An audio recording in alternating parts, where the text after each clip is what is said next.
Hello and welcome to the Ending Body Burnout Show. We are your hosts, Chris and Philly, co-founders of a multi-award-winning functional medicine practice, serving busy people with energy, mood, and gut issues. While busyness, addictive doing, people-pleasing, and perfectionism might be the norm, it's not normal, and it's a major contributor to health issues. Our goal with this show is to give you a holistic root cause approach to healing your body so that you don't have to continue doctor or diet hopping or popping a gazillion supplements hoping something might stick. So get ready to heal your body, get your spark back, deeply connect with yourself, and step into the life of your dreams. Let's dive in.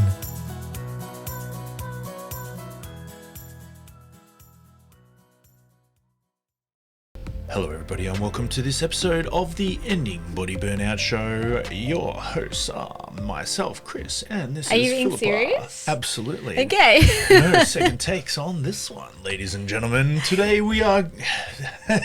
Keep going. So we're talking about what you eat, Philly. A functional medicine practitioner like you eats in a day. So It's all about me today. This is all about you, baby.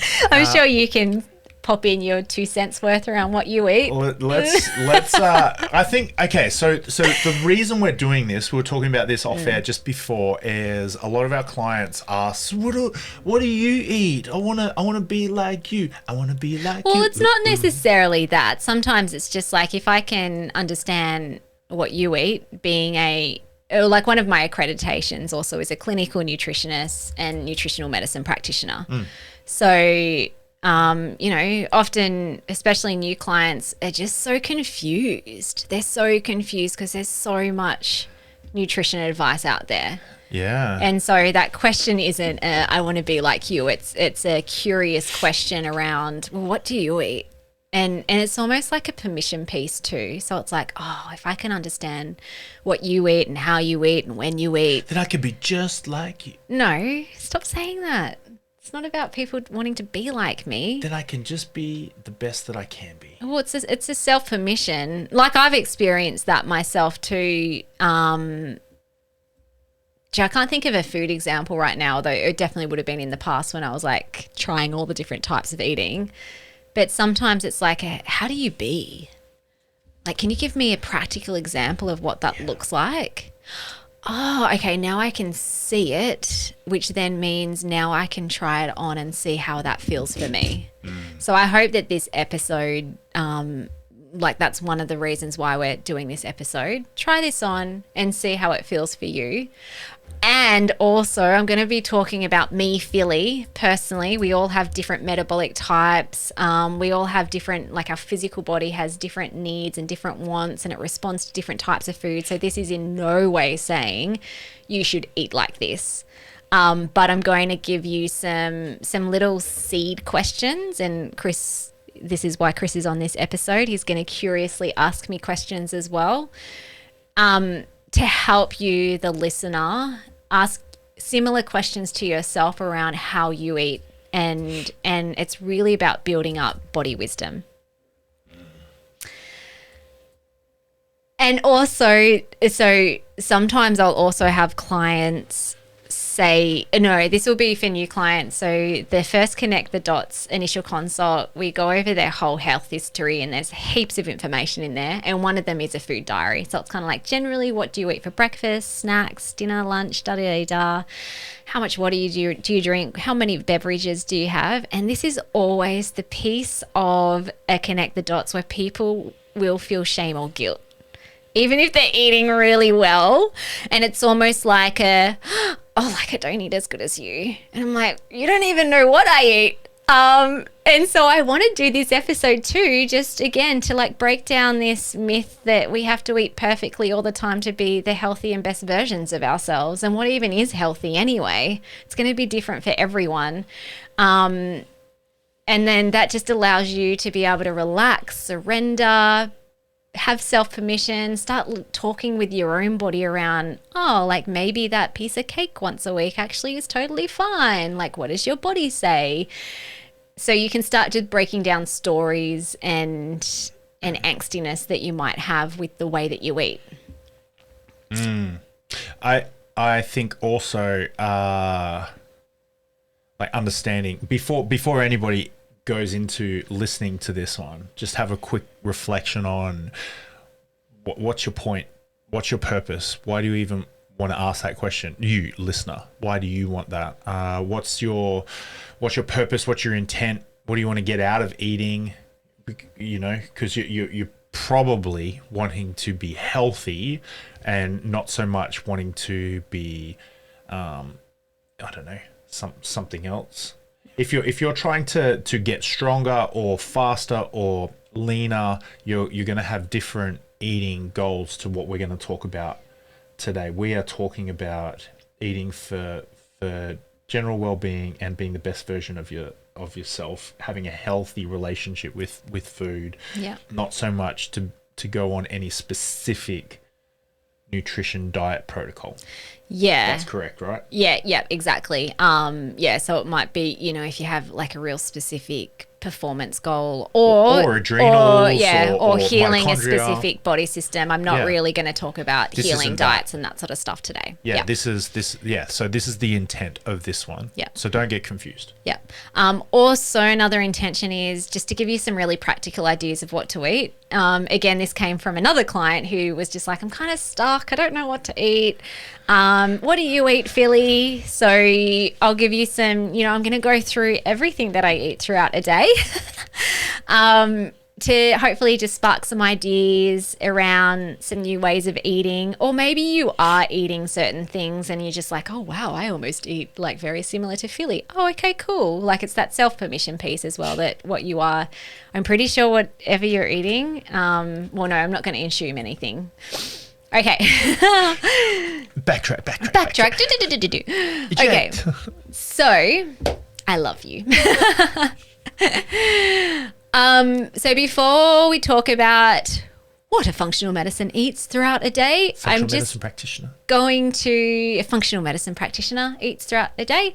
I'm just going to do a recap on my past eating journey because there's many learnings that I've had over a 10-year decade of really unraveling emotional eating, including binge eating sugar as well as orthorexia. What's orthorexia again, Phil? It's an obsession around eating healthy and clean. Yeah, right. So it's basically an eating disorder. It's just that you're eating really well, but it's coming from a fear-based point of view and an obsession. I've never had that.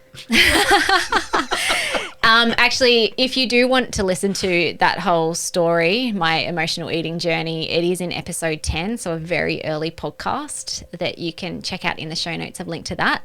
And also another one for reference is the restrictive protocol Trap Your Brain's False Safety Net, which we did a couple of months ago, and that's episode 109. And that's where I talk like a lot more around the orthorexia piece.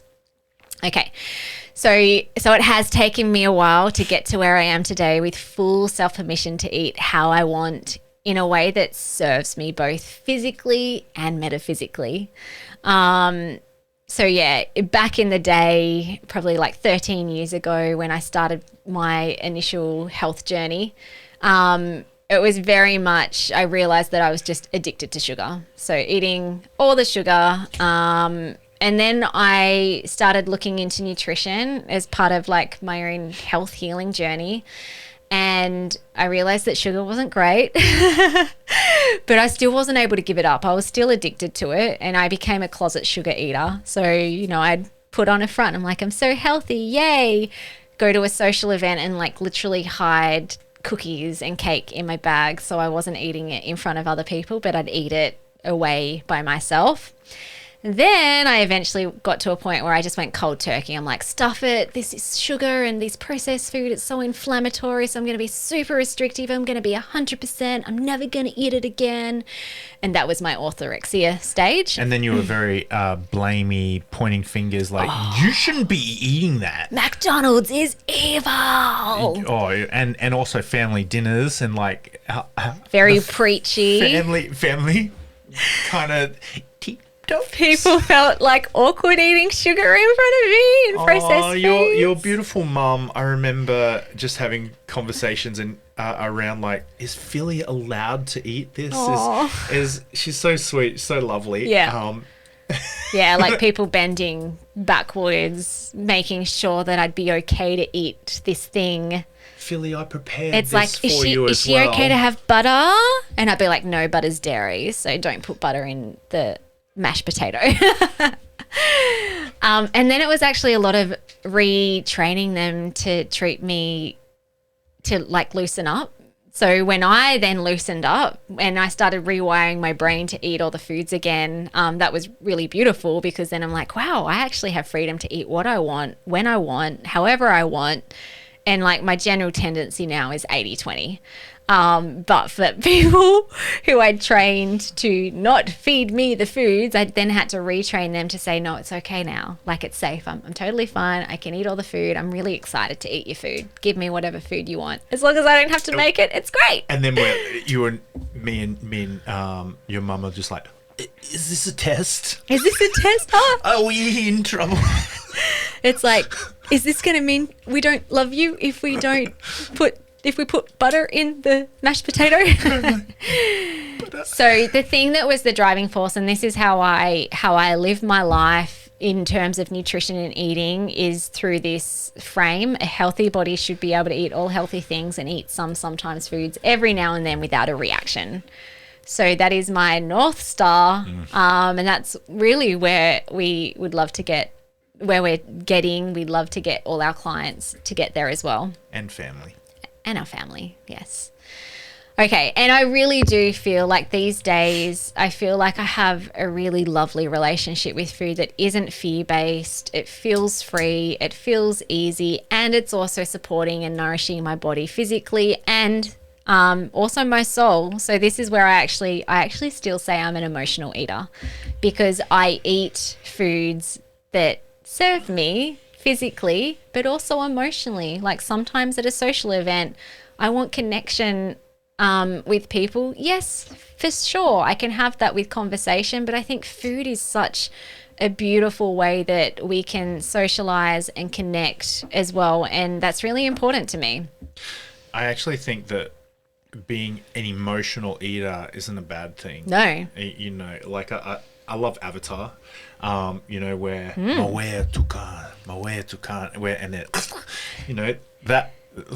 Can you explain, like for people who haven't seen Avatar, you're like talking gibberish and then. So before they take the life of their food, they say a prayer. Basically, it's like go with Awa, go with God, and so it's basically their way of saying, I appreciate you, I'm so grateful for you, I'm so thankful for you, I promise you that I will use the energy that I receive from your tissues, from your bone, from your body, for good. I won't waste you. I promise you I won't waste you. That's emotional, that's spiritual. Yeah, it's connection. So when someone denigrates emotional eating, like, oh, I emotionally eat, it's like, oh, maybe you unintentionally eat. So if you could eat intentionally, emotionally eat, rather than and there's unresourceful emotional eating and resourceful emotional eating. So fear is an emotion, but also love is also an emotion. Yeah. Anyway, the segue. This has been a segue for all this conversation. Not really. It all fits. It all fits. Okay, so most of the time, as I mentioned before, I'm 80-20, so I'm definitely not eating perfectly healthy and clean all the time, and that feels really good. It feels free. I'm also not strict on it. Like, I'm not sitting there on a Saturday night and thinking, have I gone over 80-20? Like, am I sitting at 70-30 now? Well, maybe Sunday I need to restrict. It's like not that at all. I think just generally speaking, I just gravitate to healthy whole foods because they feel good, they taste good, and I have the freedom to eat what I want when we go to a restaurant, a cafe, a family dinner, social event. And so our conversations as a family and as a couple, especially as parents, so 80-20, you know, 80% is still a significantly high proportion. And so we have conversations around what we want to feed our children. And these days, the pendulum swung to me being at home more with the girls than you around meals. And so this is a learning curve for Chris, because I grew up in a family where I don't think I ever cooked a meal ever. And if I did, it was Your out of a packet. Your steaks were served burnt. And so this is a learning curve for me. And so as our relationship, yours and mine, in the last couple of years has transitioned into something different, I'm learning to be a whole different way. I remember, yeah, even in the past, like at the gym, where other trainers would just be so natural around nutrition and food. And it's such a different new thing for me. A couple of weeks ago, we shared the getting sick before holiday session, and we talked about our come together meetings and our like just having conversations, and food has definitely been a big one. Because before I had this business and I had little babies or even just one child, I was making everything from scratch, like literally everything from scratch. Even not purchasing, sourcing raw milk, which I can't do anymore, and like turning that into yogurt and butter and taking beans and sprouting everything, because I had heaps more time. Whereas now the pendulum has swung. So Chris actually has more time than I do, and you are at home with the children more. So it's retraining you, or it's finding a happy medium, because I don't think you're going to get excited about making everything from scratch. So being able to find ways that we can still nourish, support our family, and unraveling a whole bunch of processed in a box or container patterns as well. Yeah, ancestral trauma around food. Generational ways of eating based on scarcity and fear, survival and busyness, prioritizing other stuff and not having time to be in the kitchen. And so there's this is not just eat a bunch of meals that are written down on a page. Like there's some, otherwise that's force. Well, otherwise everyone would be doing it, and the diet industry wouldn't be making millions and billions of dollars. So there's stories, there's patterns, all this sort of stuff. This is about you today, not about me. Well, but as an extent, it's also about the family, because this is another question that we have clients always ask us. It's like, it's so hard trying to get them to eat the way that I'm trying to eat, and then I'm making like 3 different meals a night, and when I hear that, I'm like, please do not do that any longer. That is a recipe for burnout, right? So it's like navigating. Have some conversations with your husband or your partner. Your children. Yeah, your children. Okay, so some other things that I do, just generally speaking from an eating point of view, is my focus is on whole foods. I don't eliminate any type of food group at all. And yes, I prefer organic, spray-free, made from scratch, but I don't always have time to do that, as I mentioned before. So sometimes there are things bought in a package, organic vegetables, fruit, meat aren't always available, and sometimes they're extremely expensive. So I'm always making a decision around, like, is this worth it? Can I source it? What's the better option? So it's not always like, I'm not always choosing the very best and most clean thing. I'm looking at it as a balance of like a financial decision, a convenience decision, and what's going to be best for my body and for my family's bodies. I'm also in a perimenopause phase of life. So perimenopause can start as early as late 30s. I'm now 41, and it can last for 12 years. I still have a regular cycle, so I think I'm actually more gearing up to perimenopause. So I'm really mindful around keeping my blood sugar balanced, which looks like eating regularly, and also eating a balanced meal of my macronutrients. And it also looks like supporting my adrenals and my hormones with food through balancing my blood sugar levels. Also, if there are women listening and you're kind of in this perimenopause phase, protein is really important too. So I do make sure that I'm getting plenty of protein in at least my lunch and dinner meals, and it's peppered throughout the rest of my meals. Talking about macronutrients, so everyone has their own metabolic type. Some people can do really well and feel really well on a higher carb diet. Other people can feel really rubbish. So I have experimented with this and just felt into what does my body love in terms of macronutrients and how they're proportioned throughout my meals. So I'm what's called a mesomorph, which means that I feel really good on balanced macronutrients, so a balance of carbs, protein, and fat. And I can also swing to a higher carb or a lower carb depending on kind of like my body composition goals, which I don't really focus on these days. So for example, if I wanted to shift a little bit of weight, I'd lower the carbs and my body can shift that pretty quickly. If I want more energy, not that I do this, but I have in the past where it's like I want to get strong and strength train, then I might actually want to put a bit more carb into the diet. But what I've found is that having balanced macronutrients has felt really good for my body. So that would be something for you to think about too. Do you feel better on a lower carb? Do you feel better on a higher carb? Don't get caught up in what the gurus tell you you should be doing, especially if they have, like, they preach an only one way of eating. Listen to your body and discover what it feels good on. Calories, like, I personally don't track them, but based on tracking them in the past, I probably eat around 1,700 calories a day. If you're a tracker, you might actually be like, oh my gosh, that's so much. I was talking to a client the other day and she has started tracking her calories because she's at a weight loss point in her journey, and she's only eating 600 calories a day, which is actually really common for a lot of people, especially if you don't have much of an appetite or you tend to skip meals or you've got like some gut stuff going on and it's hard to eat food.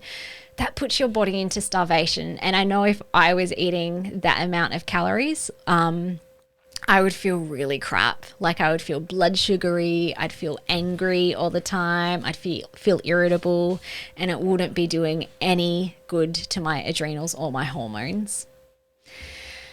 And then the other thing too is I'm reading my body, and sometimes this is happening consciously. Sometimes it's just a really autonomic thing that happens in the moment because I've done this for many, many years.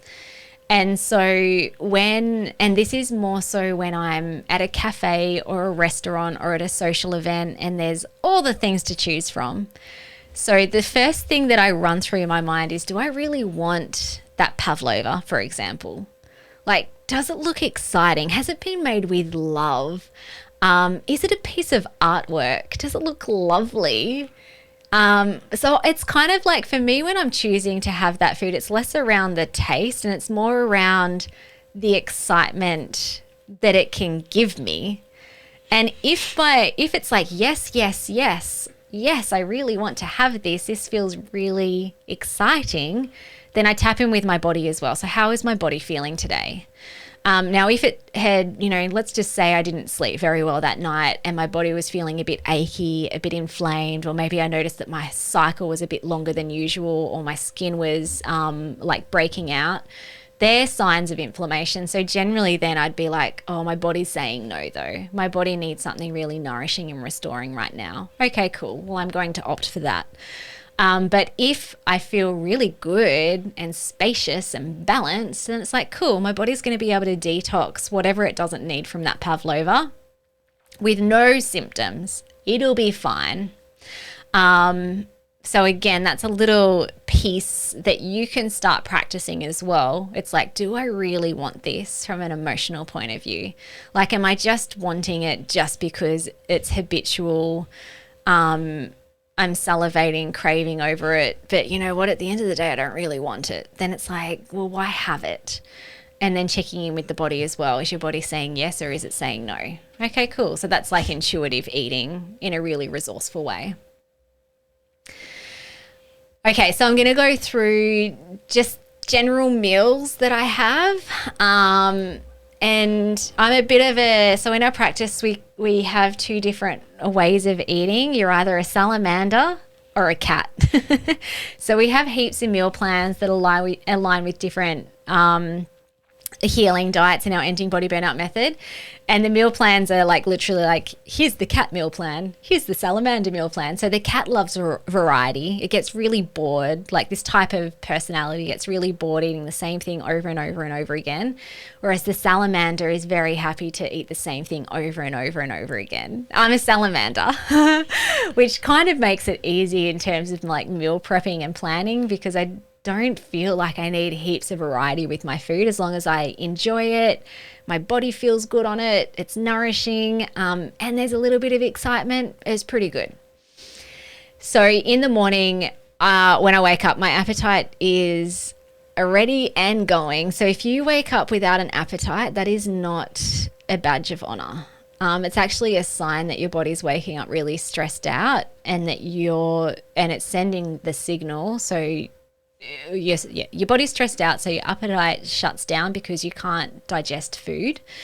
So the signal is, oh, well, we're not ready to eat food, so don't send the signal of hunger. And if you're skipping breakfast and meals because you have lack of appetite, it then becomes this vicious cycle where you're telling your body that you're in a famine, which causes more stress and a lowering of appetite even more. So it is a good thing. If you're waking up with an appetite, it is a great thing.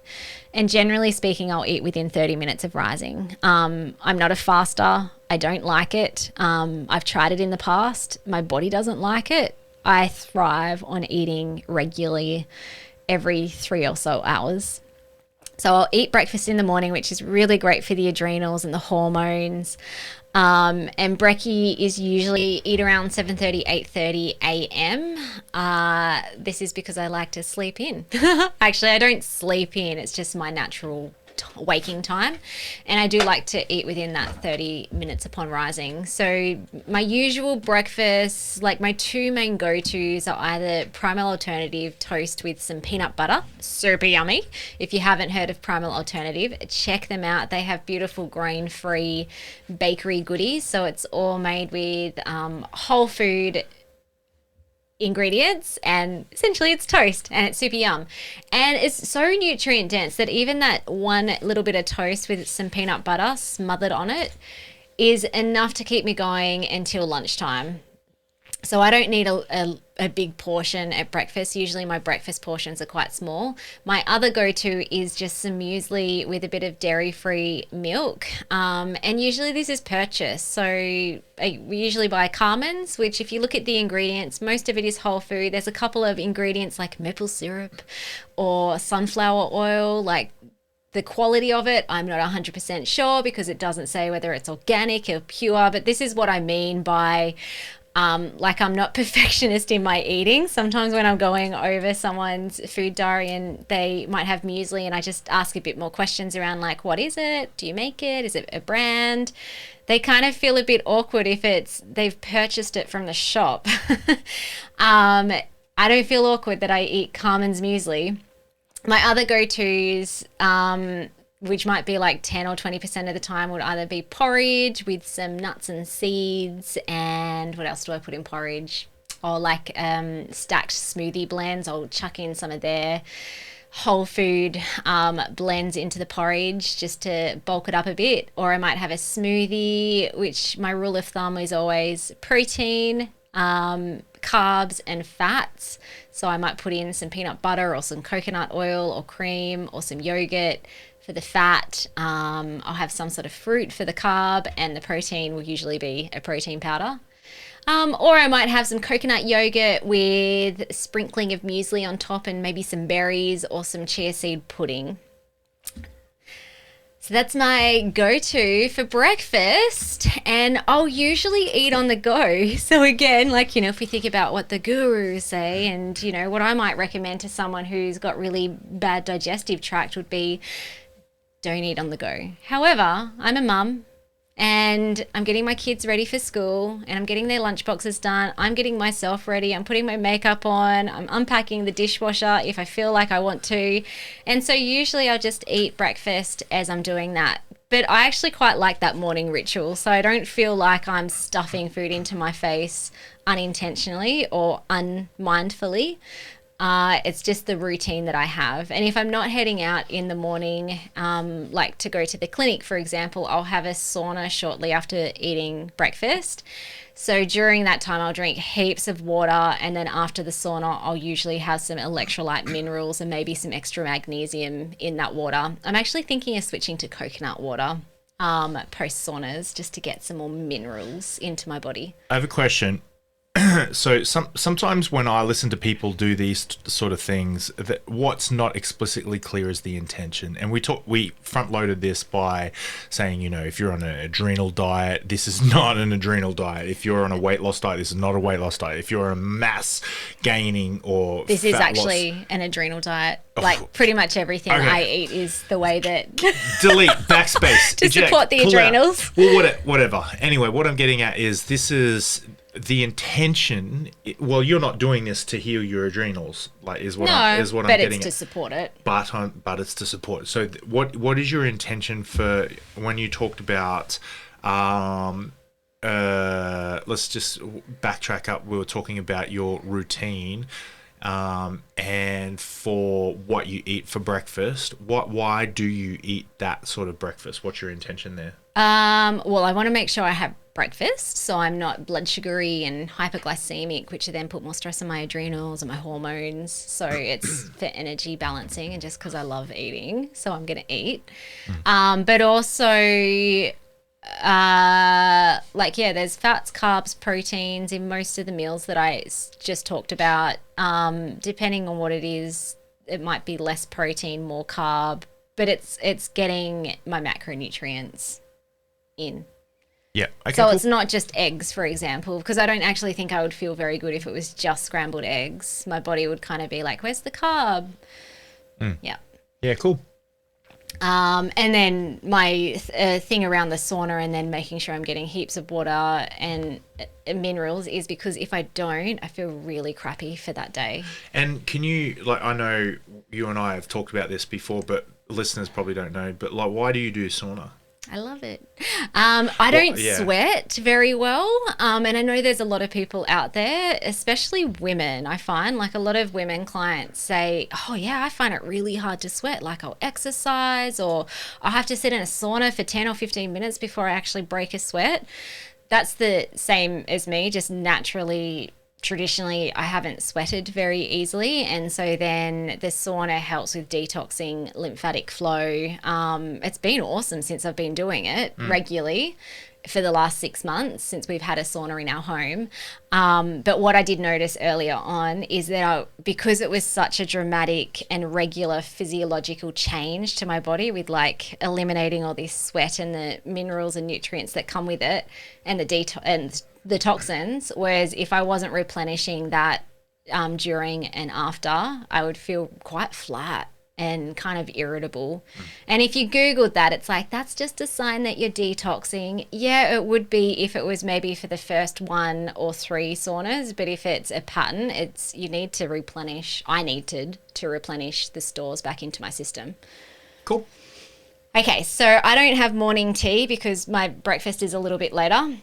But I'll eat lunch around 12:30, and usually around the 12 o'clock mark, my belly is telling me that it's time to eat again. So I have a pretty regular metabolism that is talking to me every 3 or 4 hours. And 95% of the time I eat leftovers from dinner. So I'll talk about what we make for dinner shortly, and that's a bit of a team effort with Chris. But if I don't have leftovers, my go-tos if I'm at home will be some more primal alternative toast, usually with some avocado, or if I don't have that, I'll chuck in some more peanut butter. But I want to also add a bit more extra protein. So usually it might be a boiled egg and some fresh veggies or some salad from the fridge. So it's a little bit more bulkier than breakfast. I also buy the John West tuna bowls, which my kids love. Our kids love them. Basically, usually it's just tuna with some beans and some corn, and there might be some rice, or like there's another grain in it, depending on which ones you buy. So I'll get a bowl of that, and I'll either have the full bowl or half bowl, depending on how hungry I am. But I'll also add a big handful of baby spinach, so I've got some more leafy greens in there. So that's if I'm at home, or if I'm at the clinic and I haven't got any leftovers, I usually head over to Hill Street or IGA. And I'll usually just buy like a pre-made salad. Again, like what extras go in there, I don't really know. But generally speaking, there's some protein, there's some vegetables in it. Like an example would be roast veggies with some feta and some chicken, or they do a really nice chow mein.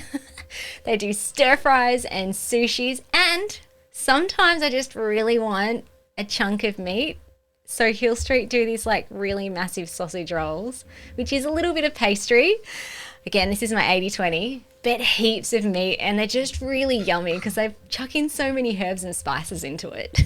Interesting. I'll have to try your recommendation. You didn't know about my little sausage roll? Didn't know probably about that. Like happens every 3 or 6 months. Right. Okay. So, yep. Okay. Cool. Can you just go into like how you break down, like how do you know what to chuck into your meals? You know, like, can you dumb it down? Do you mean like for macronutrients? Yeah. Like what do you do? Like, cause if I was to do something myself, I'm not very adventurous. It would be, a roast chicken and greens. Yeah, and sometimes I do that. But that gets real boring super fast, which I think that would drive me towards something that's not as nice. Drive out and get some takeaway or something. 100%. Even though it takes longer to do that than making something at home. Yeah, but I think it's all about brain function. So how do you know what to eat? What's your plan? What do you do? Do you go out, like, have an intention behind it? Because to me it looks like you just like fly by the saying, fly by the seat of your pants, whereas for me I'm just like, oh my gosh, I need to think about this. Okay. Crap, I don't have time to think. Hey, is the Thai restaurant open? Pad Thai. Yeah, so lunch, if I'm at the clinic, I've only got like max an hour, and if my consults have gone a bit longer, I usually go to the post office, so I might only have 30 minutes. So my pre-planning always, this is why I have leftovers 95% of the time, because I don't even have to think about lunch. Yeah, okay. And then the other things I mentioned, I just know that they're in my memory bank, and they're usually either in the freezer or the cupboard. So the prime alternative toast, I cut it up and put it in the freezer. And if I'm looking at what else can I add to it, it's really whatever's in the cupboard or the fridge. So if we don't have eggs, I'll probably get like a little can of tuna for my meat instead, or protein, or chickpeas. And if we don't have carrot sticks, I'm like, what other veggies can I whip up that I don't even have to cook, that I can just eat raw? There'll usually be something in the fridge. And then, but I don't do that very often because most of the time it's leftovers. So, for example, you just made yourself lunch, which was eggs and anything else, or was it just eggs? 2 types of sauerkraut and hot spicy mustard. Okay, yeah. So sauerkraut, cayenne pepper, eggs and mustard. Salt. I had leftovers. Now you're doing something different because you're actually you are following. I've got a. It's not a very long term thing.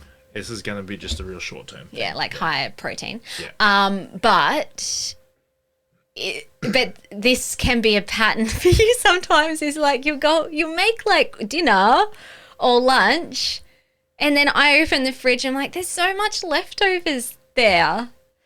So I don't know what I'm trying to say here, but that's why I have leftovers, because it just takes... We're having a couple's relationship conversation and you guys are all like just listening, like eating the popcorn, just like, what? What's going to happen next? Is Chris going to fly off the handle?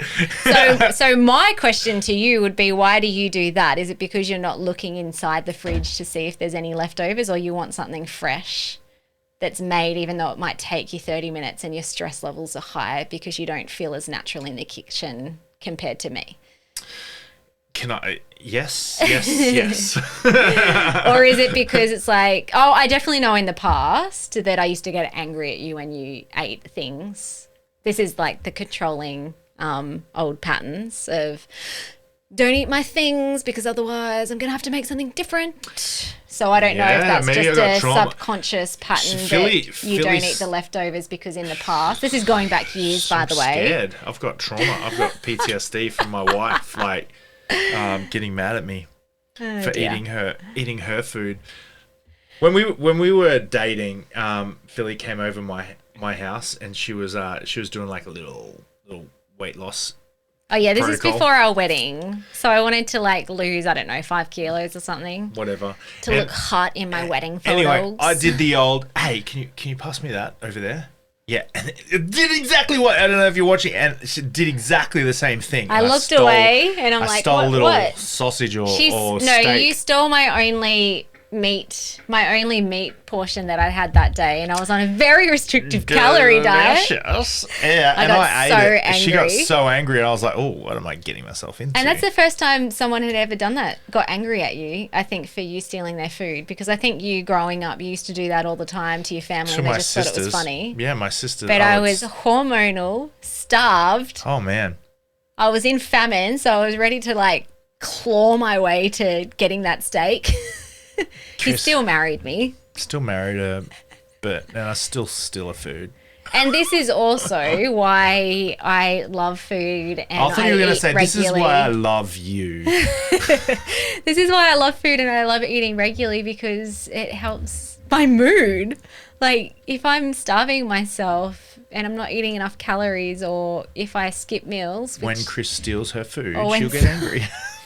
Not anymore. I like it when you eat the food.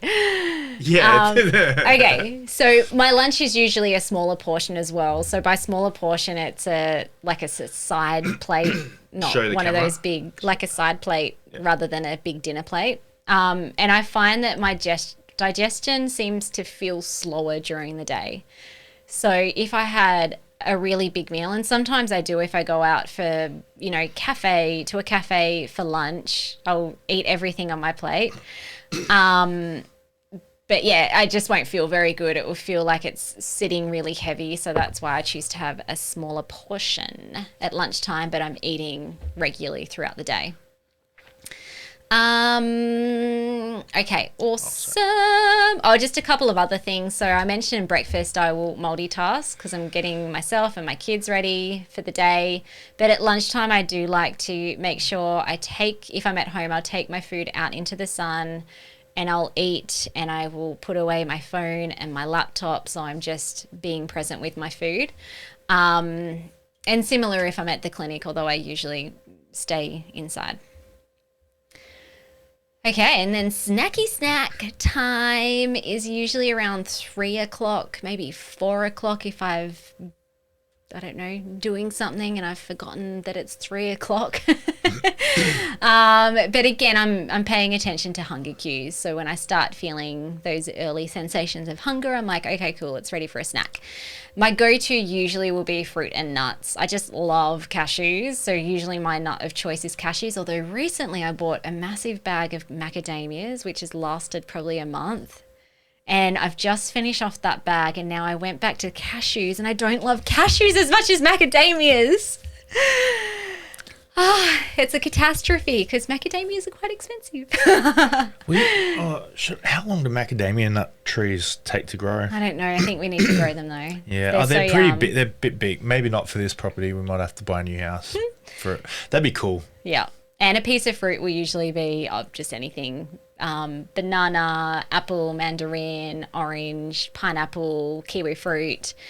And occasionally, if I don't have that, I might have some coconut yogurt, or if I've home baked a cookie or a muffin or a cake or a slice with whole food ingredients. So usually it's spelt or almond meal, coconut sugar, that sort of gig.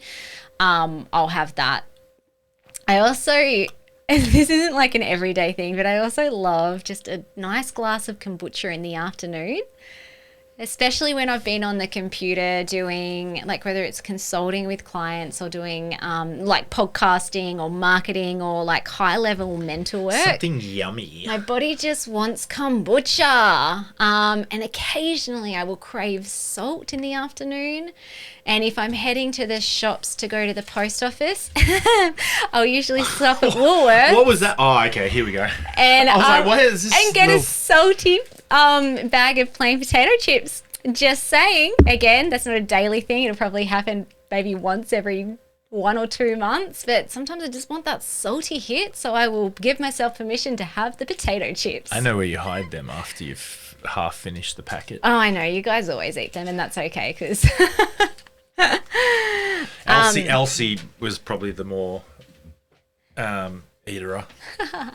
And sometimes, like, between the afternoon snack and dinner, I don't know. It kind of depends on the day, and I haven't really been able to pinpoint a pattern, but it might be how much I've eaten previously. I might just feel like a bit hungry still, and so that's usually where I'll get a piece or two of dark chocolate, like a nice vegan, good quality dark chocolate, and that usually hits the spot until dinner. And then dinner usually is around 6 p.m. Sometimes it can be a bit earlier if the fam is going out or we've got some things happening, or it could be later. If Chris is cooking, it's gonna be later. So this is the thing. So we've divvied out who plays lead and support with dinner. So I do make dinner most nights, but on thank heavens nights that or the days that I am at clinic for the whole day, and sometimes I don't get home till 8 o'clock, which is a couple, like 2 or 3 times a week, Chris will make dinner. So maybe I'll chat about what my go-tos are, and you're welcome to talk about your go-tos if you want. But again, I'm always thinking about fats, carbs, protein. So it's usually some combo of meat, vegetables, and some starchy carb. Usually that meat will have fat in it, or there might be something else that we add in terms of like a salad dressing that might have olive oil or some sort of fat. My go-tos, now I used to be really quite adventurous. I don't know if you remember when we first got married, I used to do a meal plan and I'd go through all the cookbooks and I'd make something different every single night. Jeez. I do not do that anymore. I probably would if I had a bit more time, but also the main reason is if I get a bit adventurous, my kids tend to not eat the food. So there's our go-tos that I know that they generally will eat most of the time. Nachos. Yeah, so Tacos. Mexican nachos, tacos, wraps. I think we eat a lot of Mexican. You do that. Or Thai. I actually rarely make Mexican, but that would be your go-to on your nights, the 2 nights that you cook dinner. Chris's go-to is. Oh, sorry, you keep going. Oh, no, it's okay. Oh well, my go-to would be nachos, tacos, or crisp burritos, or fajitas, or enchiladas. Or you'll whiz up the road and get some Thai. Or Thai. Which is pretty good. Like, the ladies who awesome... make the Thai food, it's delicious. It is delicious. I mean, if I was to take in a magnifying glass and be scrutinous, I don't know if that's a word, if I would have a look at the quality of the food, it's definitely made with love. They're lovely, lovely people. It's a little food van that does Thai food around the corner from us. Anyway, they my girls love their chicken taco and pad Thai. Yep. And if I'm cooking, I'll usually do like some sort of meat and veg. So that might be sausages and steamed veg, or roast meat and roast veggies, and a bit of steamed greens, or salad and meat. Our kids really love a chicken, vegetable and rice noodle soup, which is great. Like, they devour that, which is so funny because if I put all the ingredients on a plate, not in a soup, they're less excited about it. That's so funny. Curries and rice, shepherd's pie. Our kids love that, and that's yummy too. I love that. And sometimes we use the slow cooker, not as much as what I would like to. I kind of just forget that it's there. I think, yeah, I'd actually, in this next couple of weeks, just with my own personal goals, I'll probably be busting out a couple of slow cooks. Yeah. Yeah, and I don't, like, these days I don't follow recipes. I mean, most of the foods that I just talked about are on our blog, on our website, or in our recipe vault. We've got heaps more recipes inside our Ending Body Burnout Method online portal. And so I don't necessarily follow recipes. I kind of make them up and then I turn them into recipes. And then if there's something that requires quite a few steps, I usually find it on our blog or in our recipe vault.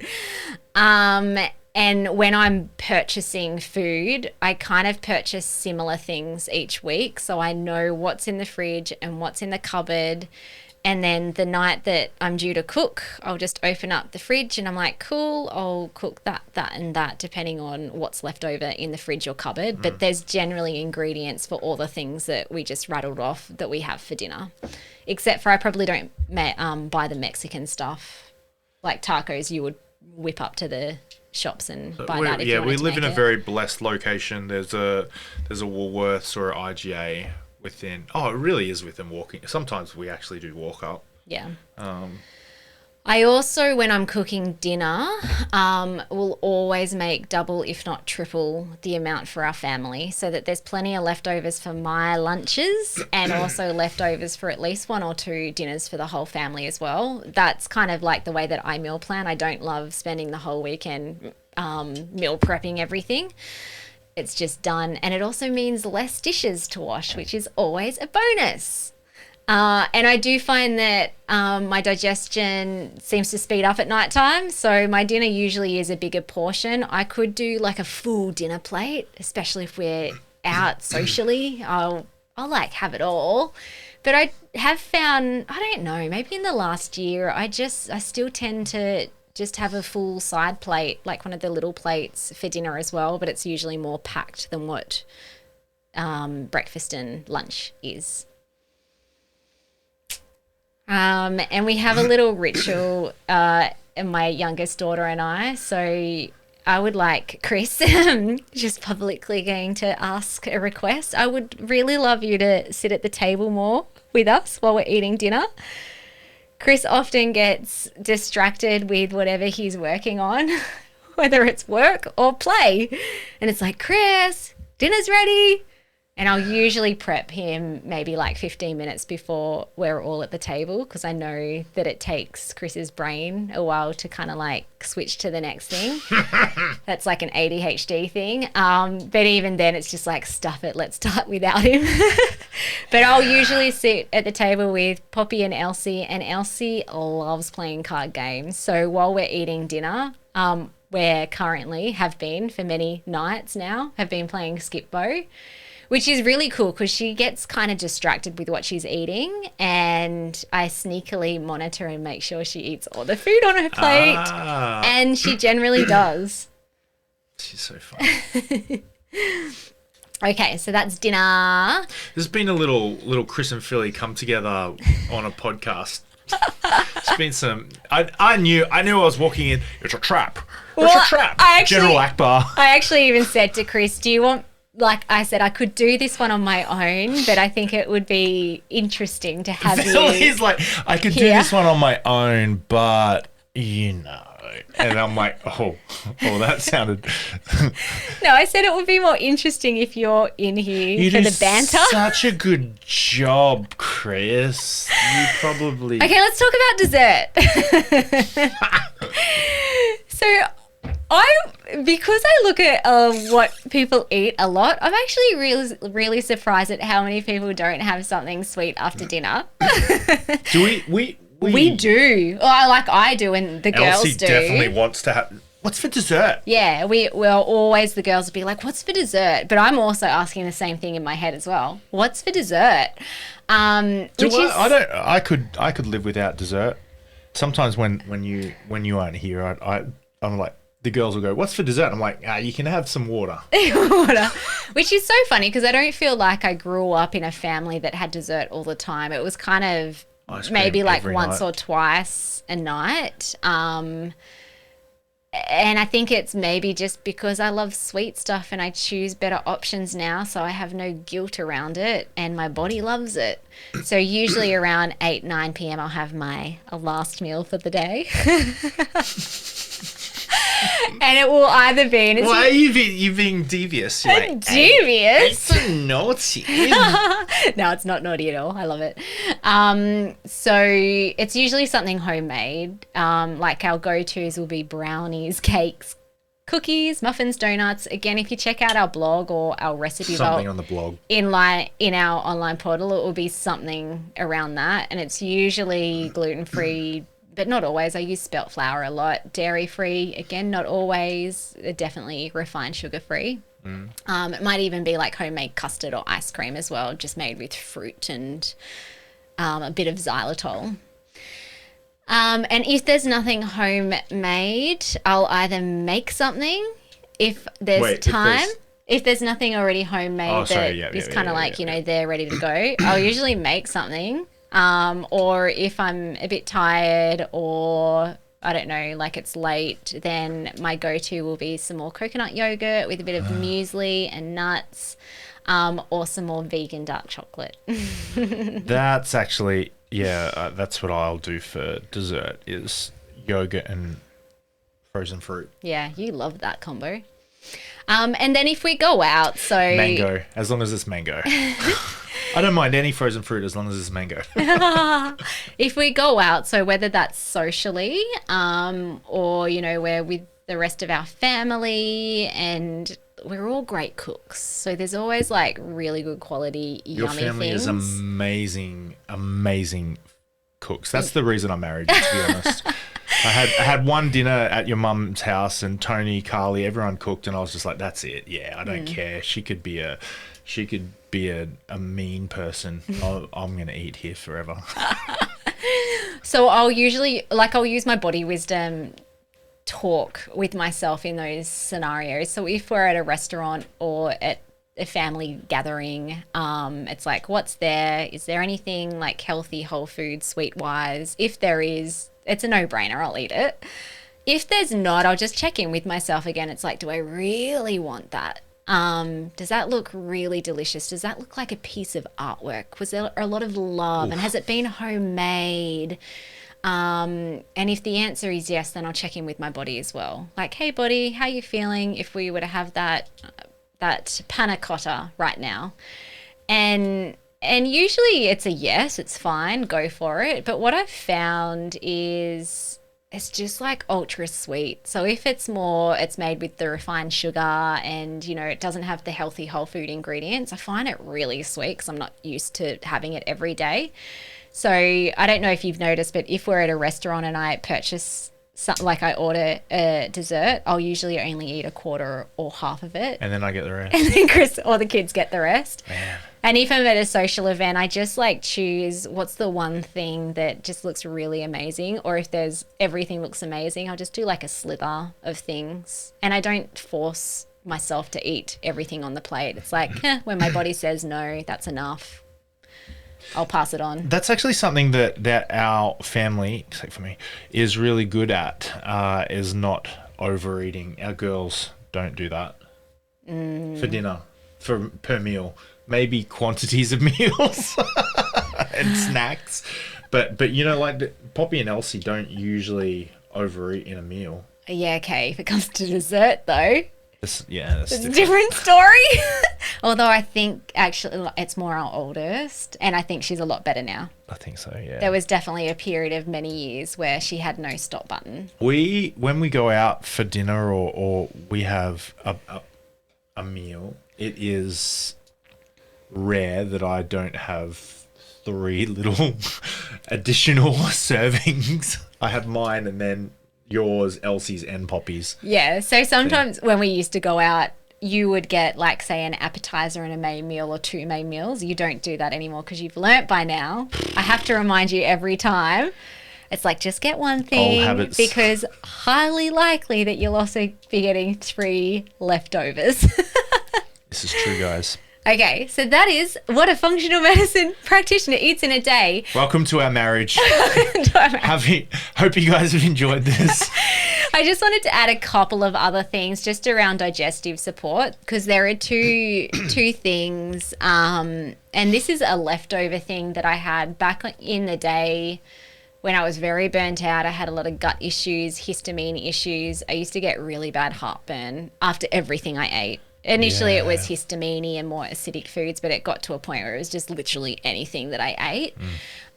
So I used to take, it's a bioclinical natural, so a practitioner only brand, but they do really yummy ginger tablets that are really good just to help support digestion after meals.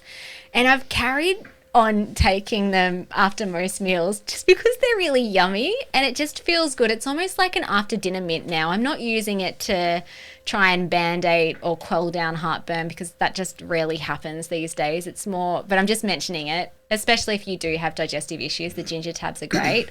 Our girls love them. Yeah, they have them all the time. They don't need them, but it's just like, where's my supplements? And I'll dish out a few little chewable sups that they like the taste of. But I do like it.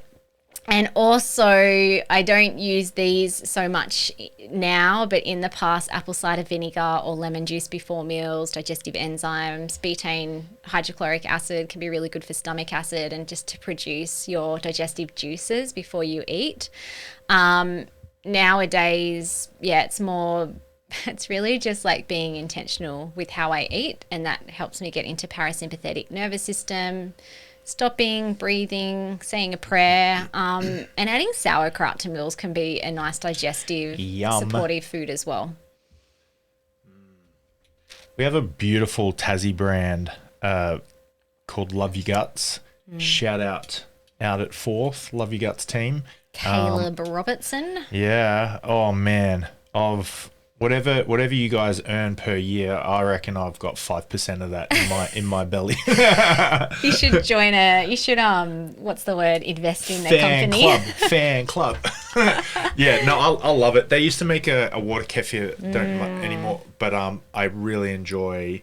Personally, I love their sauerkraut. It's just the flavors are so good. If you're someone who hasn't got into sauerkraut because you don't like the flavor or the texture, try Love Your Guts. They do a really, really good job. It's hard to go to any other brand after that, and the amount of care and the love that goes into their products. I know that they do a fantastic job. So shout out, guys.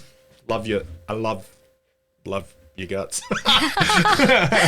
All right. Awesome. Thank you, everybody. Thank you especially to those who listened all the way to the end. Yeah. And you probably have to listen to it again just to get the info. All right, team. Have the best day ever. Catch you on the next one. Thank you so much for listening. We so appreciate you.